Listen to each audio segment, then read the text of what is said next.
So welcome everybody to episode 2. Today's episode is all about the cruise, but we walked down. It's a beautiful morning to walk down to the boat. And we're going with World Heritage Cruise. Yeah, and we're with our friends Dave and Catherine. So we're looking forward to a great day.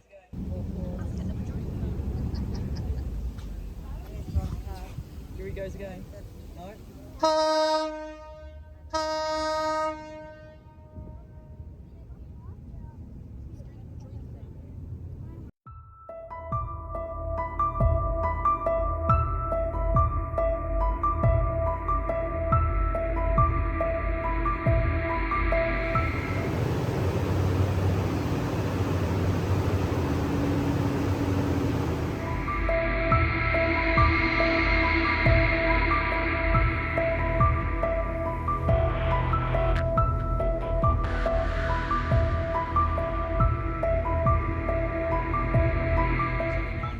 Yes. They say the engines are 900. They're 936. Yeah. And they only do 2200 revs rather than 2300.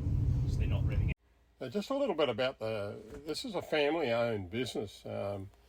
When you're on the cruise, you've got access up to the captain's bridge, and the guys are really full of a lot of information. At the moment, you'll see here we're at Cape Sorel Lighthouse. There's 2 lighthouses out here, and this is called Hell's Gate. Yeah, and we had a really calm day, so we were really thrilled to get as far out as we could get. So it was very, very windy. That's why we're doing the talk over, because you just couldn't hear anything. And it doesn't even look windy, but it was quite spectacular. This is aptly named Hell's Gate. It's not because it was named by us. It was named by the convicts heading to here, Sarah Island.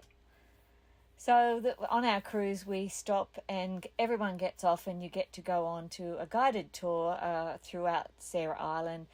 You see the ruins and you hear about the history and the hardships and the life of the convicts.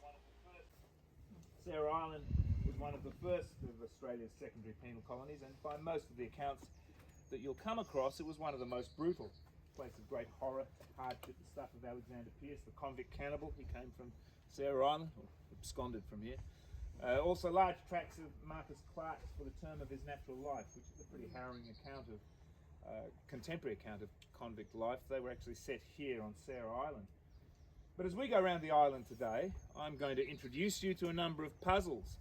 And as we start to piece out the story that lies behind those puzzles, I think you'll find a very different narrative of this place starting to emerge from that commonly told one of horror, hardship and degradation. Certainly in the islands, the only light that could come in was through a small hole in the solid wooden door with a disc of wood shutting off the light for most of the day.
So part of our cruise was lunch was included, and as we were cruising up the Gordon River, they served lunch. That's the other cruise boat. It's called the Grey Boat cruise, and we're on the Red Boat, which is World Heritage. As you go along, you come into the Gordon River. It's calm, it's peaceful, and it's absolutely spectacular. So one of the really interesting things about this cruise, and the reason why you must do it, is that to be classified World Heritage, you need 3 of 7 points. So this area meets all 7 requirements. The only place in the world that does it, and that's why it's listed World Heritage, and that's why it's really well worth a look. So up the Gordon River, we actually pull in again at a place called the Heritage Landing. Now, the staff on the boat are also really, really well-informed guides, and they get off here with you and tell you a fair bit about the rainforest, how it was formed, and for those that are interested, all that sort of stuff. It's actually quite interesting, Bob. Yeah, and like spectacular for Australia that we have a World Heritage rainforest, and it's one of the largest and greatly protected areas, so well worth the cruise. Well, thanks for watching, everyone. Our second part of our stay in Strahan in Tassie. Yeah, episode 3 coming up, though.